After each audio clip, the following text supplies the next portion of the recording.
Yo, so it's closing in on the 3-month mark since I switched from the iPhone 15 Pro to the S24 Ultra, and I think it's about time I make a video comparing these two from my real life usage. I'm going to show you guys my setup with these phones, along with the good and the bad, so that hopefully those of you on the fence about upgrading know which you should spend your hard-earned money on. So here we have the smaller iPhone 15 Pro in natural titanium and the S24 Ultra in black titanium. Right away you can tell the difference in terms of size. This larger phone from Samsung took a little while to get used to, but I now much prefer having this 6.8-inch display. One-handed use is still a lot harder, but swiping down and activating one-handed mode makes up for this. I will say though that as a caseless phone, I much prefer the iPhone. While the S24 looks super sleek, I find it to be pretty slippery, and the sharp corners dig into my hand while holding. I miss the rounded edges of the iPhone, both for comfort in hand, but also the boxy display doesn't look as visually pleasing on the S24. It's a small gripe, I know, but something I thought I'd throw out there. The exterior of both of these phones is titanium, but with the S24, we didn't see the same weight reduction as on the iPhone. The S24 Ultra weighs up at 233 grams, with the Pro Max about 12 grams lighter at 221 grams. The weight difference for me is only more noticeable, being that the smaller 15 Pro I own is just 189 grams. Now, I really liked the look of the caseless S24, but with just how slippery it feels, I knew I had to call it. In terms of protection, I've heard that the iPhone screen is more durable,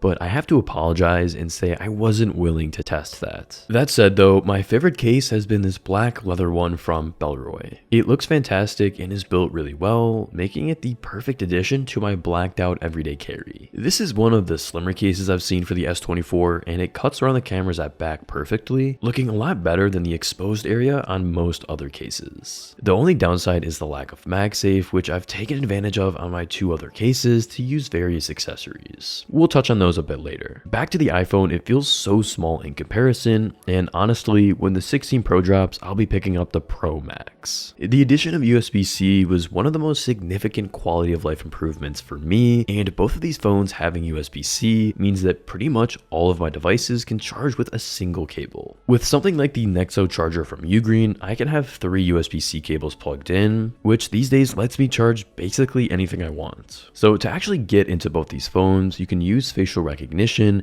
and on the iPhone, this is the only option unless you're typing in your passcode. Face ID has always worked well for me, so I really don't have any complaints there, but I've found that the S24's version doesn't work as well. I probably just need to reset it up, but I find myself falling back to the fingerprint sensor quite often. That said, I really wish we had this on the iPhone. It has its own problems, but luckily they're solved if you add an extra fingerprint, as some of you guys recommended. Now, making the switch to daily driving Android back in February went a lot smoother than I expected, and now having used it a significant amount, I mostly prefer it to iOS. I can't lie that iOS has a more simple and intuitive UX right out of the box, but it locks you in very quickly. On Android, basically any setting can be changed, and I can set up my phone to act exactly how I want it to. I do try to keep it as minimal as possible, which made some of the bloat on Android annoying, but largely navigating this phone is really easy. I've yet to get it in my muscle memory how to bring up the global search, so in that sense, I still prefer Spotlight, but once I'm actually there, finding what I'm looking for tends to be a lot easier on Android. With that aside, the biggest impact on my phone workflow Android has brought is integrating more with the Google ecosystem and cross-platform apps. My favorite calendar app, Ami, is Mac and iOS only, but it integrates with Google Calendar, which I've used for years, so that wasn't a problem. AirDrop is honestly the only thing I really miss day-to-day from iOS. NearDrop was something I tried, but it never worked consistently. If there's ever files I need to transfer quickly, I dump them into Drive, which is more complex, but it's not a huge deal. I use Gmail and Google Workspace for email, and that integrates into Spark, which is cross-platform, so that was an easy switch. I have found it a little hard to get away from Apple Notes and Reminders, as they're both so easy to use with Mac, but I've just started using Superlist, and I think it might replace it for me. This is a super pretty cross-platform to-do and reminders app, but it's also great for taking notes. What I really like about it is you can create a formatted note document, and then any task item that you make within there will show up in your inbox. When it comes to the iOS versus Android debate, a big topic brought up is iMessage, and I won't lie, this is something that I still miss. Mainly this is because of the low quality media, specifically videos looking like garbage and being capped to just a few seconds. Also, not being able to reply or have proper reactions is something I can't stand. Of course, this isn't Android's fault, but with RCS support coming in the fall, this should make the messaging experience with iPhones much better. I've been using Beeper recently as my main messaging app because it integrates with Google Messages, but also WhatsApp, Instagram, and Twitter to keep everything central. What this actually means is I can text over Google Message on my Mac, which was a small thing I missed for times where I'm working away from my phone and wanted to text someone. Now, some social media apps have problems with Android, and I think it's worth mentioning, but it's not a huge deal. The Instagram app at times can be laggy, specifically within the DMs, and the built-in camera just doesn't look as good as iOS. If I need to make a quick story, I have found myself grabbing my iPhone just to shoot the picture real fast. You can also simply go into the camera app on the S24, take a shot there, and then upload it to Instagram or wherever you want to put it. There's a lot of comparison videos here on YouTube between the two cameras, so I won't dive too deep into these, especially as I haven't taken much time to put these to the test. That said though, I think these are both incredibly capable and able to produce great images and videos. From my experience and tests that I've looked at, the pictures out of the S24 are a lot more detailed, but video is still king on the iPhone. So here on the S24, we have a 12 megapixel ultra wide lens, a 200 megapixel wide lens, two 3x telephotos at 12 megapixels, and a 5x 50 megapixel lens. On the iPhone, there's a 48 megapixel main lens, 12 megapixel ultra wide lens, and finally a 12 megapixel telephoto that's 3x on the Pro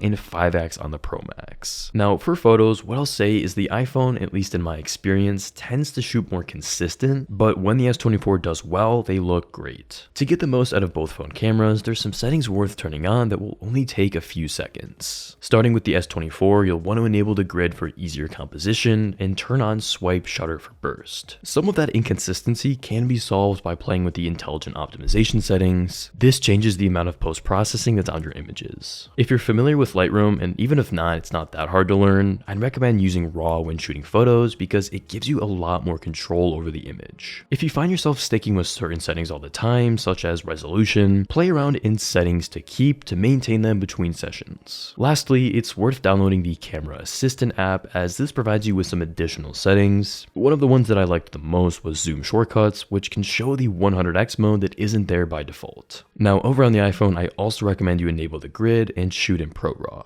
Similar to the S24, head into settings to preserve and enable the ones that make most sense to you. On the video side, I'd recommend turning off HDR video on the iPhone, but this is more of a personal preference. I found that before I turned this off, if I brought a video file into Resolve, it would be overexposed. ProRes Log is where the iPhone still holds itself at the top spot for video. If you know how to use it, you can get video damn near as good as a mirrorless camera all on your phone. I will say though that the S24 impressed me quite a bit with its stabilization and color accuracy. So one of the highlights of the S24 series was all of its AI features, a few of them being within the camera app. You can make edits like removing an item from an image, but I only found this to work with very small objects. Aside from that, Circle to Search was the only feature I found practical use for, but even then, I turned it on accidentally more than I actually used it. Moving on to the displays, like I mentioned at the beginning, I do prefer the larger 6.8-inch screen on the S24 Ultra. I also think that in terms of quality, it looks better than the iPhone. Regardless though, they can both get pretty bright, the iPhone peaking at around 2000 nits outdoors, and the S24 at around 2600 nits. Both screens are 120Hz at max, which makes them feel super fluid. I still do prefer the rounded corners of the iPhone, I just think they look more aesthetically pleasing. I'm also a fan of the dynamic island and like the way iOS takes advantage of the space, though the punch hole is definitely better to maintain as much screen real estate as possible. I much prefer watching videos on the S24 because of this. Even full screen zoomed in, it doesn't invade much on the content. For my setup with the phones, there's a couple of products that I've bought recently for the S24 while still having the iPhone in mind. These would be the MagSafe cases so that the accessories I pair with them are still compatible when I test the 16 Pro Max in fall. I mentioned earlier my ESR charger at the desk, but for travel, I bought Anker's MagGo 3-in-1, which can charge the iPhone and AirPods at the same time. It does support an Apple Watch as well, but longtime viewers know I love my Orients. We'll get to battery life in a second, and it's actually pretty good on both phones, phones, but for future trips, I bought this MagGo power bank, also from Anker. This gives you 10,000 milliamp hours that you can easily slap on the back of your phone. What I love about it most is the LED screen at the side that tells you the bank's current battery and how much longer is left to charge. I also picked up a MagSafe wallet from Satechi to replace my last one from ESR. This comes in handy because most of the time I don't need to carry my full Coach wallet, but rather just need my license and 1 or 2 cards. The design of this one is gorgeous and looks really clean on the back of the phone. It does slightly block the bottom lens, but this isn't much of an issue because of how easily I can take it off. The Bellroy case doesn't have MagSafe built in, so I bought a MagSafe sticker to put on it just so that I could use all the accessories with that case. The other 2 I have are from ESR and Mouse. I'll have links down below to those and all the other accessories if you guys want to check those out. For the iPhone, I've tried a few different other cases, but most recently the one I've had is from Ondar.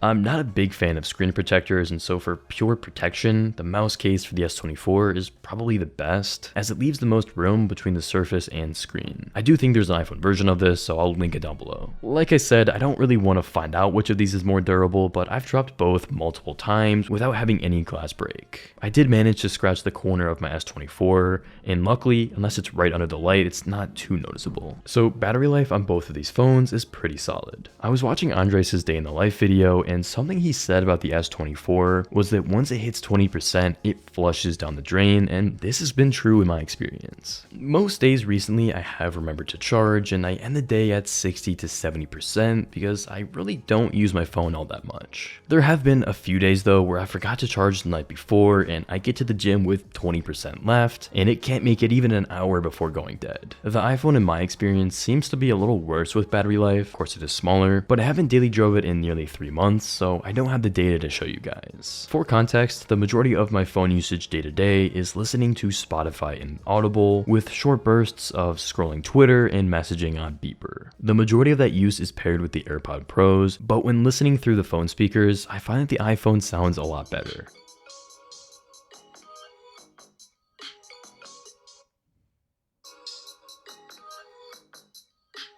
So after daily driving the S24 for nearly 3 months, I felt like I was able to give enough info about the experience directly compared to the iPhone. At the end of the day, these are both phones and you can't really go wrong with either, but for the time being, and probably up until the 16s drop, I'm going to be sticking with the S24. I hope you guys found this video helpful, and if you haven't already seen what my everyday carry looks like with this phone, go and watch this video here. Take care.